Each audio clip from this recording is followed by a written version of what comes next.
particulier que je représente, on voit également, j'ai un club de boxe kickboxing. Dans l'Ariège, je ne suis pas seulement speaker, et c'est un des boxeurs que j'entraîne depuis maintenant 16 ans.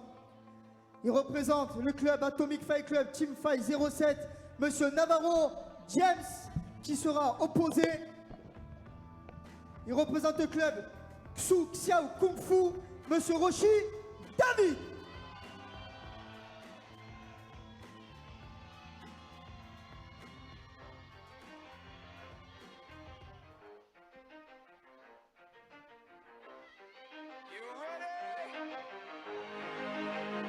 Let's go!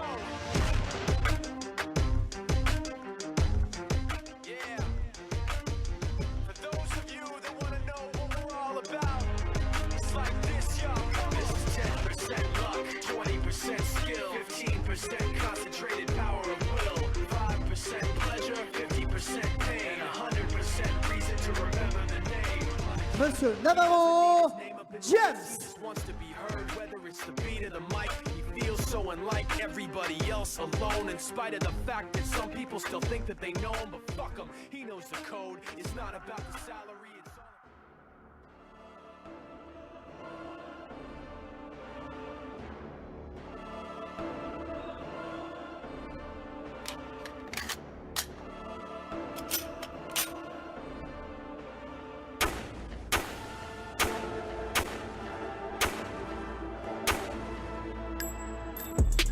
Sell a lot of dope, dodge a lot of cake, sticking to the bait, rock a lot of chains, do a lot of things, bottom by the case, sticking to the bait, do it on the regular, fucking on the regular, dripping on the regular, tripping on the regular, cannon on the regular, sipping on the regular, never smoking regular, nigga we ain't regular. I'm out LA for a week, I'm out here playing for keeps, yeah, I never play in them Jeeps, double up back of the seat, yeah. Monsieur Roshi David. Yeah, bookings all up in the piece, we got the key to the streets, oh Lord, remember they said I was done, but they ain't on the one, we get the... Dans le coin rouge, il représente Atomic Fight Club Team Fight 07. Il représente la France ce soir, il est âgé de 23 ans, il mesure 1m82 et son poids est de 73 kg et sa discipline est le kickboxing et le K1. Ses coachs sont Monsieur Romain Bouvard, Monsieur Jérôme Vigil et Monsieur Nassim Benfalé. Il comptabilise 16 combats, 14 victoires dont 3 par KO et seulement 2 défaites. Il est s'il vous plaît vainqueur du tournoi international de K1 ISKA 2017. Il est vice-champion du monde WFC 2018 et il représente mon club ce soir, Monsieur Navarro James.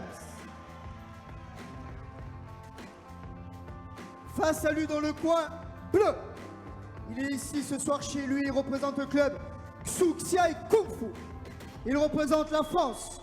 Il est âgé de 31 ans et mesure 1m73. Son poids est de 75 kg. Ses disciplines sont le Sanda et le Muay Thai.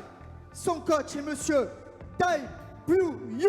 Il comptabilise 25 combats, 17 victoires seulement, 8 défaites.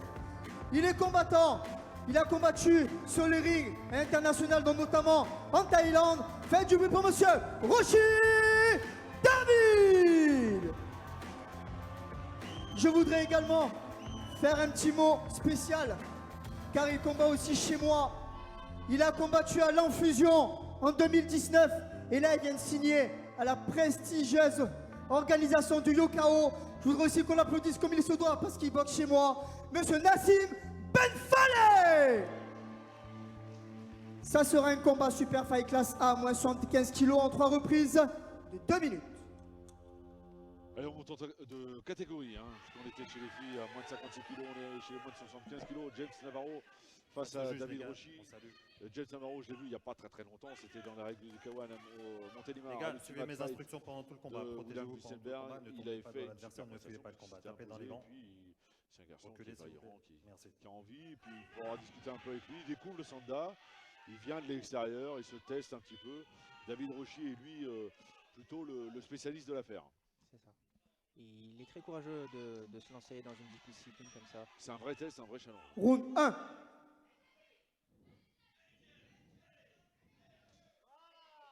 Alors, on est chez classe A, il n'y a plus de protection, il n'y a pas de casque, pas de protège tibia, 3 reprises de 2 minutes.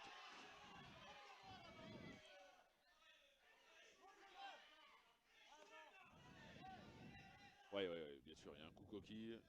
Alors c'est vraiment involontaire, hein. On le voit bien tout de suite, David Rochy qui s'est excusé. C'est un peu les quelques secondes de calibrage, de réglage, comme ça, on essaye de cibler les zones où frapper. Bon, évidemment, les parties génitales ne font pas partie des règles. David Rochy, hein, qui a une belle expérience, puisqu'il a combattu plusieurs fois en Thaïlande. Et pour James Navarro, il y a de belles choses, hein, dans son coin, puisque il a un jeune qui s'appelle Nassim Ben Faé et qui combat prochainement au Yokao, qui a boxé au Fusion, qui connaît bien le ring et qui va lui donner, lui apporter son expérience. Là, l'enjeu pour James, ça va être de garder la distance parce que mine de rien, il est très bon en lutte, il a des très bonnes bases en lutte et en corps à corps. Alors que James, lui, il est plutôt pied-point Kawan. Alors David Rochy est obligé de casser la distance, hein, plus petit, chercher l'efficacité. Et il s'y emploie bien, hein, avec les frappes en zone basse. On voit qu'il essaie, essaie de mettre des coups durs. Faire attention à ses crosses, ses crochets. Alors pour avoir vu James Navarro, c'est pas le genre de garçon qui plie facilement. Au contraire, il est plutôt... attention à cette garde, hein, il a un peu... Les poings c'est un peu bas, voilà. Le menton à la fenêtre, comme on dit, et ça peut surprendre. Voilà, ça paye à l'instant avec la projection de David Rochy.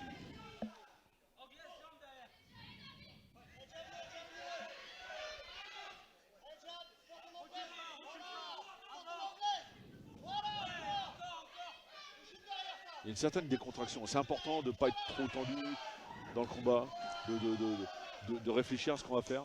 Il y a plutôt intérêt parce qu'on y laisse beaucoup de force si on commence à crisper. Donc ouais, l'enjeu, ça va être de boxer un petit peu comme à l'entraînement, donc d'être très relâché. Après, les paramètres sont quand même différents. On est dans une soirée, il y a le public, etc. Il y a des choses à prendre en compte que l'on ne prend pas à l'entraînement. On est d'accord? Ah, on est d'accord, on est tout à fait d'accord. Et justement, c'est important de boxer souvent pour justement avoir la capacité après à boxer comme à l'entraînement. C'est à force de répéter comme ça ce genre d'événement. Et David Rochy, hein, qui vient de projeter comme il fallait, comme il se doit, et qui marque des points. Ça compte énormément, les projections en sanda. Mais il faut que ce soit fait dans les règles de l'art. On ne peut pas faire n'importe quoi.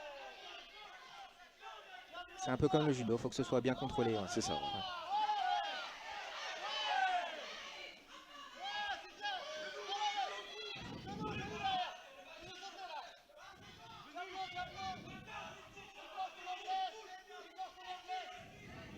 On ne se précipite pas, hein. Il y a une vraie réflexion dans ce qui est fait. Hein. Et je conseille quand même à James d'être un peu plus entreprenant parce qu'il est en train de construire sa victoire tout doucement. Ouais, il marque ses points, il met 2-3 projections, il est très dur. On peut lui donner la reprise, hein, je pense, avec cette projection qui forcément compte fort, qui impacte l'esprit des juges. C'est vrai que James est pour l'instant un peu plus attentif à ce qui se passe, mais pas forcément offensif, pas forcément actif. Et ça, c'est quelque chose qui a pesé lourd à la fin dans le verdict. Après, c'est une nouvelle discipline pour lui, donc ouais, il est peut-être un petit peu observateur. Alors, tu as été dans ce cas-là, de découvrir un peu le sanda, etc. Est-ce que on réfléchit beaucoup ou on fait ce qu'on sait faire? On en revient toujours à ce qu'on sait faire quand on est en danger. L'instinct reprend tout le temps, revient tout le temps comme ça à la surface. Après, moi, j'ai quand même la chance d'avoir un passif de judoka. Donc, mine de rien, ça m'a sauvé, ça m'a permis de prendre moins de projections. Et... Ça aide le fait de savoir qu'on peut projeter, on peut faire des projections avec la hanche. Quand je ne sais plus le nom japonais, mais ouais, voilà, il y a quelque chose comme ça d'assez fort où on supporte la hanche, on fait projeter l'adversaire, on le fait passer par-dessus comme ça. C'est rassurant? Ouais, c'est rassurant et ça permet de se voir différemment, d'enchaîner des enchaînements et d'enchaîner sur autre chose.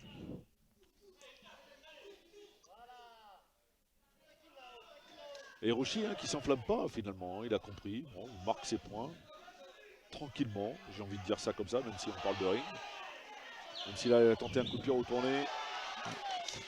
Je pense qu'il faut qu'il enflamme James Navarro.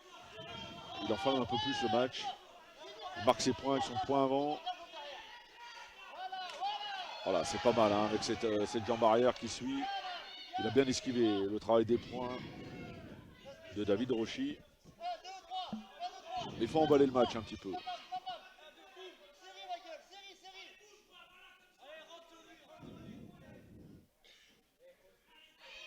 On voit que David il cherche le coup dur, hein. Il se précipite pas, il est là et quand il peut casser la distance, il envoie un gros crochet. C'est perturbant ce genre d'adversaire qui calcule tout, qui maîtrise tout, qui cherche la faille pour derrière placer ce qu'il faut, projection.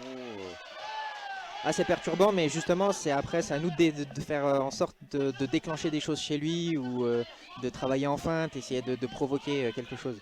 On peut parler de partie d'échec ou pas? Ah, là c'est clairement une partie d'échec. Hein. Et James, hein, s'il veut s'imposer, il faut s'appuyer sur ses talons. Voilà, et cette jambe arrière qui suit bien en zone basse. Mais c'est pas suffisant, je pense. Hein. Faut emballer un petit peu, faut imposer du rythme. Et voilà, il commence à travailler en low kick, il voit qu'il fait mal et que son adversaire ne bloque pas. Ouais, et je pense que David Hiroshi va devoir bloquer, hein, parce qu'à un moment ou l'autre, ça va se payer.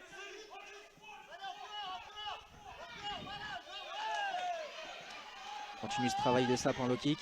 Ouais, c'est intelligemment fait. Hein. Il y a une tentative de saisie des deux hommes. Sur la frappe en jambe, justement. Après, on est sur un format 3 rounds, donc ça va assez vite. 3 reprises de 2 minutes, on n'a pas trop de temps finalement de calculer. Je pense qu'il est mieux quand même, mine de rien, James Navarro. On a vu les appuis un peu plus raides, un peu plus. On est un peu plus réticent à s'appuyer sur la jambe hein, du côté de David Hiroshi qui vient de rejoindre son coin.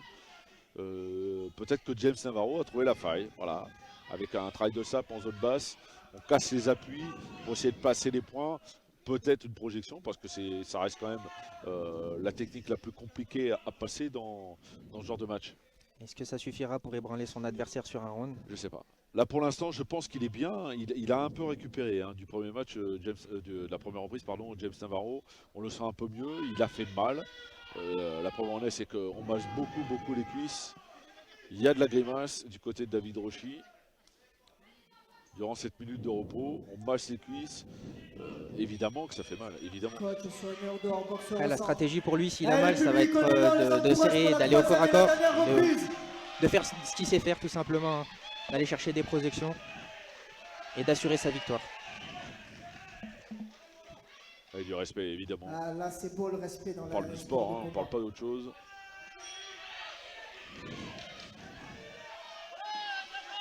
Il travaille bien en ligne tout de suite, hein, James Navarro. C'est beaucoup plus explosif, c'est très bien. Ouais. Le genou direct, le front kick.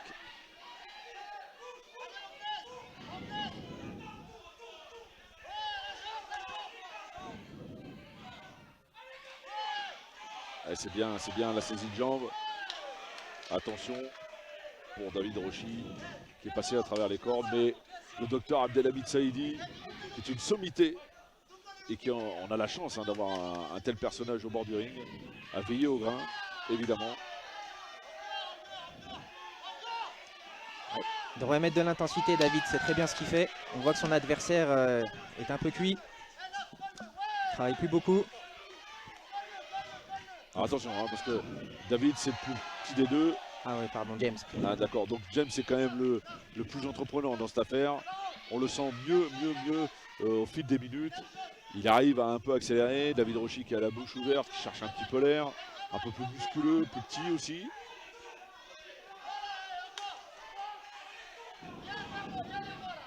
Et James Navarro qui a compris, il fallait prendre l'initiative, il fallait pas laisser voilà, le gauche-droite qui est passé à l'instant.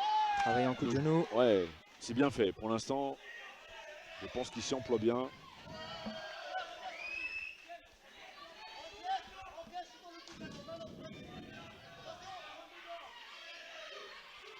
On va pouvoir discuter un petit peu avec lui, hein, James Navarro. C'est un garçon qui bosse dans la journée. Il s'entraîne de soir, c'est un peu le lot de tous les boxeurs en France. Ouais, c'est très méritoire. Bien sûr, complètement. Ça force l'admiration un peu plus. Et il travaille bien avec son tibia sur les bras. Il empêche un peu cette boxe explosive de David Rochy. Il saisit bien la jambe. Et c'est la fin du combat. Tout de suite après, il y aura la première demi-finale entre Luca Agolini et Hamza Abdou. Et pour l'instant, on va attendre la décision évidemment entre James Navarro et David Rochy. Il y a une belle entame de match de la part de David Rochy. Il y a une belle réaction de James Navarro qui a bien cassé les appuis. On le voit sur la cuisse de David Rochy. Me rejoindre sur le ring, s'il vous plaît, pour la remise des récompenses. Et je voudrais encore une fois qu'on applaudisse ces deux guerriers du ring ce soir. Ils nous ont offert un super beau combat. Vraiment. Il y aura une petite et ce qu'on présentation apprécie également, c'est le respect. des 4 boxeurs du tournoi. Il y a du respect entre les combattants. Et ça, c'est pour avoir des belles images. Takedown Fighting Championship. Et puis la première demi-finale entre Luca Agolini et Hamza Abdou. La deuxième demi-finale opposera Socrate et donc, déclaré vainqueur. Michael Millet. Rien à voir avec Hugo Millet. Je me suis renseigné. Le coin bleu, monsieur Rochy. Oh, c'est sévère. Après, ce qui fait la différence, je pense, c'est les quelques projections. Mais clairement, James, il n'a pas démérité. Hein. Il a fait un super combat. Il lui a manqué ces quelques projections, malheureusement.